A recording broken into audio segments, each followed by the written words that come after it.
Hi అండి, అందరూ ఎలా ఉన్నారు? ఈరోజు మన టాపిక్ ఆల్రెడీ థంబ్నెయిల్ చూడంగానే అర్థమైపోయింది కదా. స్కూల్ రీఓపెన్ అవ్వంగానే పిల్లల యాంగ్జైటీ, పెద్దలకేమో ఖర్చు పని. ఇవి ఎవ్రీ ఇయర్ జరిగే కార్యక్రమాలు. వాటి గురించి డిస్కస్ చేసుకుందాం.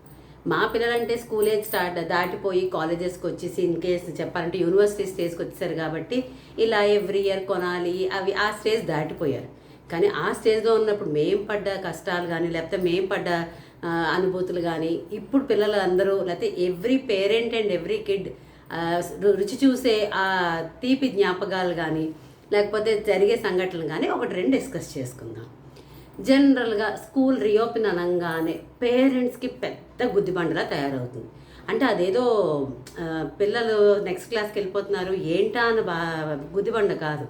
స్కూల్ ప్రమోట్ అవ్వంగానే నెక్స్ట్ క్లాస్కి పిల్లలు స్కూల్ ఫీజు ఎక్స్ట్రా, ఒకవేళ పిల్లలు కొంచెం ఎదుగుతూ ఉంటే school uniforms, books, water bottles, shoes, ఇంకా what not, lunch boxes, school bags, ఇలా ప్రతిదీ పిల్లలు కొనమని అంటే పెద్దలు కొనాల్సిందే. ఎక్కడో కొంతమంది పేరెంట్స్ పాపం పాత వాడుకుంటారా అని చెప్తే పిల్లలు అడ్జస్ట్ అయిన వాళ్ళు ఉన్నారు. కానీ మెజారిటీ ఆఫ్ ద పేరెంట్స్ పాపం ఏడాదికి ఒకసారి స్కూల్ రీఓపెన్ అయినప్పుడు కొత్తగా కొంటే వాళ్ళకి ఎంతూజియాజం ఉంటుంది కదా అన్న ఉద్దేశంలో almost every year school bag, books ఎలాగా న్యూ ఉంటాయి. ఈ రోజుల్లో ప్రతి స్కూలు వాళ్ళ దగ్గరే బుక్స్ మొత్తం సెట్ కొనుక్కోవాలని చెప్పి ఉంటారు కాబట్టి సో బుక్స్ అనేది వదిలేద్దాం. Uniforms, shoes, water bottles, lunch boxes, ఆ బుక్స్కి వేసే కవర్స్, స్టిక్కర్స్ అన్నీ ట్రెండీగా ఉండాలని కోరుకుని పాపం ప్రతిదీ ఇన్వెస్ట్ చేస్తూ ఉంటారు. అసలు జూన్ మంత్ అనగానే పేరెంట్స్కి పెద్ద టెర్రర్. పిల్లలకి ఎంత ఎంతూజియాజమో పెద్దలకి అంత టెర్రర్. అంటే తప్పని నెల, కాకపోతే ఇన్వెస్ట్మెంట్ ఎక్కువ ఉండే నెల.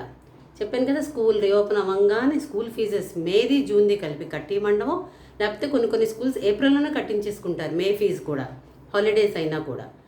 కొంతమంది రీఓపెన్ అయిన తర్వాత మే జూన్ కంటిన్యూటీ మొత్తం కట్టమని చెప్తారు. ప్లస్ ప్రమోషన్ ఫీజు అంటే నెక్స్ట్ క్లాస్కి ఉండే అడ్వాన్స్డ్ ఫీజు, ఇంకా మిగతా తెలుసు కదా కంప్యూటర్ ఫీజు, ఈ ఫీజు ఆ ఫీజు అని అదొక ఇంత అమౌంట్. పిల్లలు ఇంకా ఆ జూన్ 1 నుంచి 11th 12th అంటే జనరల్ ఈ ఇయర్ అయితే జూన్ 12th నుంచి రీఓపెన్ అని ఆంధ్రాకి నాకు ఐడియా ఉంది. మరి మిగతా రాష్ట్రాల్లో నాకు అంత ఐడియా లేదు. కానీ ఆంధ్ర మాత్రం జూన్ 12th అంటే ఇంకా హార్డ్లీ 1 or 2 డేస్లో రీఓపెన్ అయిపోతుంది అనగానే వీకెండ్స్ చూస్తే రోడ్లు, షాపులు, మాల్స్ అన్నీ కిటకిటలు ఆడిపోతాయి.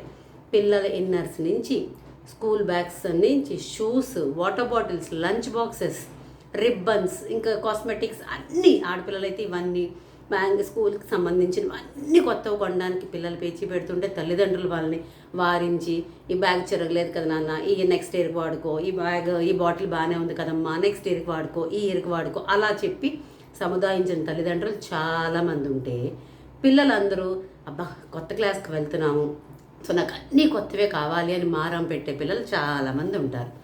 కోర్స్ కొంతమంది అడ్జస్ట్ అయ్యే పిల్లలు ఉంటారు. చెప్పాను కదండి, పేరెంట్స్ కొంటున్నారు ఉత్సాహం చూపించినప్పుడు పిల్లలు కూడా కొనిపించుకుంటారు. వద్దులే నాన్న కొంచెం అడ్జస్ట్ అవ్వంటే పిల్లలు కూడా అడ్జస్ట్ అవుతుంటారండి. కానీ మెజారిటీ ఆఫ్ ద పేరెంట్స్ మాత్రం పిల్లలు కొత్త క్లాస్కి వెళ్తున్నారంటే అన్నీ కొత్తగా ఉంటే వాళ్ళకి ఉత్సాహంగా ఉంటుంది. వాళ్ళ ఇయర్ని మనం ఎంతూజియాజంతో, ఎనర్జెటిక్తో, కొత్త వాటితో ఇస్తే వాళ్ళు కొంచెం మోటివేషన్లా ఉంటుంది అని భావించే తల్లిదండ్రులే చాలా ఎక్కువ మంది ఉండి కిట్టకిట్టలు ఆడిపోతుంది ఈ వీకెండ్. ఆల్మోస్ట్ అంటే రీఓపెన్కి ముందు వీకెండ్ స్కూల్ బస్సెస్ వెళ్ళవలసిన వాళ్ళగా మొత్తం napkin set, pencils, eraser, sharpness, ఇంకా చెప్తున్నాను కదండి ప్రతిదీ కొత్తవే కావాలంటారు. పిల్లలు అంత మంకు పట్టుబడతారు. పాపం పెద్దలు ఎంత ఇబ్బంది అయినా కూడా పోన్లేండి, అందులో తల్లిలు ఉంటారు కదండి, పోన్లేండి ఈ ఏడాదికి ఒక్కసారే కదా, పోన్లేండి అంటే ఇంకా తల్లి మాట ఇంకా తండ్రి ఏం కాదంటారు. సరేలే పిల్లల కోసమే కదా అని చెప్పి మొత్తం కొంటారు.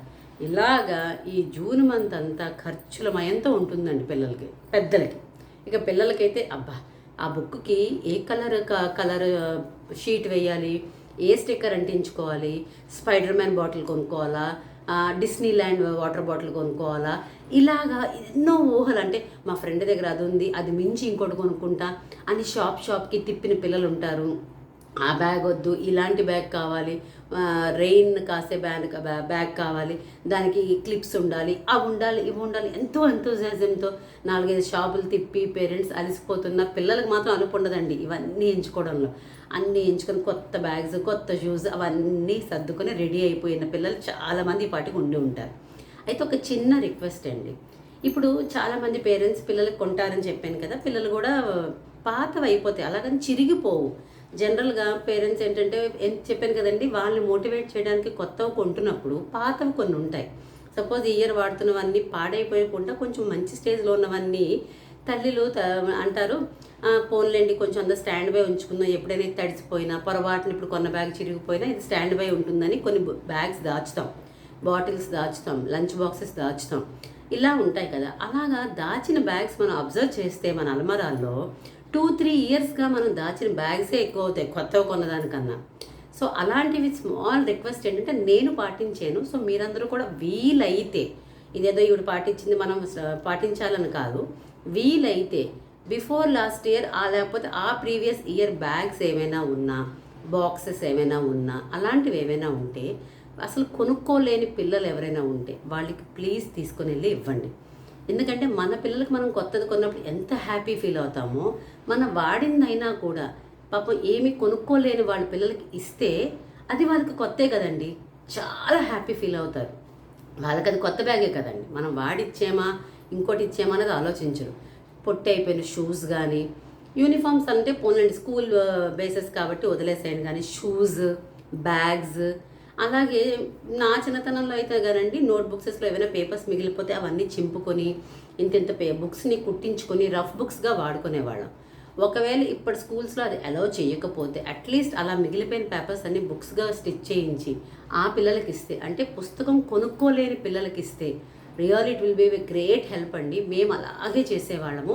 అంటే మా చిన్నతనంలో అయితే మేమే వాడుకునేవాళ్ళం. తర్వాత మా పిల్లలు స్కూల్స్లో ఒప్పుకోకపోవడం వల్ల ఈ బుక్స్ అన్నీ కుట్టించి మేడ్ పిల్లలకని అక్కడ ఎవరో చదువు అంటే పుస్తకాలు కూడా కొనుక్కోలేని, బ్యాగ్ కూడా కొనుక్కోలేని, బాటిల్స్ కొనుక్కోలేని వాళ్ళ పిల్లలకి ఇస్తే వాళ్ళు హ్యాపీ ఫీల్ అవుతారు, మనకు కూడా మానసికంగా చాలా హ్యాపీ ఫీల్ అవుతామండి. అది కూడా మన పిల్లల చేతి ఇప్పిస్తే వాళ్ళకి తెలుస్తుంది, అయ్యో మా అమ్మ నాన్న నాకు ఇంత కొత్తగా కొంటున్నారు, పాపం వాళ్ళకి ఏమీ లేవే, మనం ఇస్తున్నాము అని అంటే మనం ఇది ఎంత జాగ్రత్తగా వాడుకోవాలా అన్న జాగ్రత్త తెలుస్తుంది. మనం ఇంకొకరికి ఇవ్వడం కూడా పిల్లలకు నేర్పించడం జరుగుతుంది.